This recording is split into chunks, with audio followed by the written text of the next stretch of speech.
এই তো আপুর জন্য বিকালে ছোট্ট একটু নাস্তার আয়োজন। আর আব্বু একটু বাহিরে যাবে, কাজ আছে আব্বুর। তো এই তো ফ্রিজে এতটুকুই ছিল মাখানো, বাবুর জন্য রেখেছিলাম।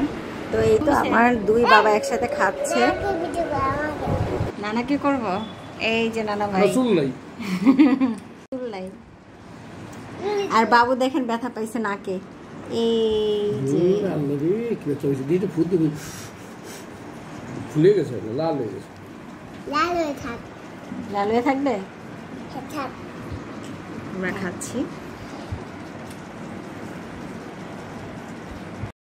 এই তো ইলিশ দিয়ে গাঠি দিয়ে মাছ রান্না করেছি।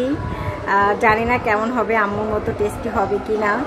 আর এই তো টুকটাক আয়োজন আর কি আব্বুর জন্য। আর গরুর মাংস আর মাছের যে কোপ্তা ওইটা কিন্তু আছে। আর এই যে ভাজি করেছি টেবিলে নিয়ে। সেদিন ভর্তাটা আমার এত টেস্টি লেগেছে যে আমি আবারও এটা খেতে চেয়েছি, তাই ও আবার মাখিয়ে দিয়েছে।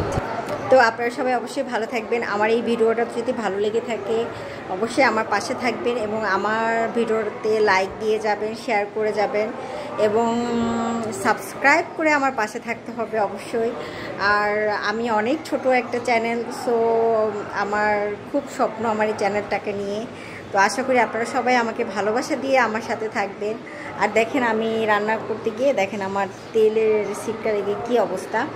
আর আমার বাবা সকাল 7টার দিকেই চলে গেছে, কিছুতেই রাখতে পারলাম না। তো আপনারা সবাই ভালো থাকবেন, আমার জন্য দোয়া করবেন, আমার চ্যানেলের জন্য দোয়া করবেন এবং আমরাও দোয়া করি আপনারা সবাই ভালো থাকেন, সুস্থ থাকেন। আল্লাহ আপনাদেরকে রহমত দান করুক। আল্লাহ হাফেজ।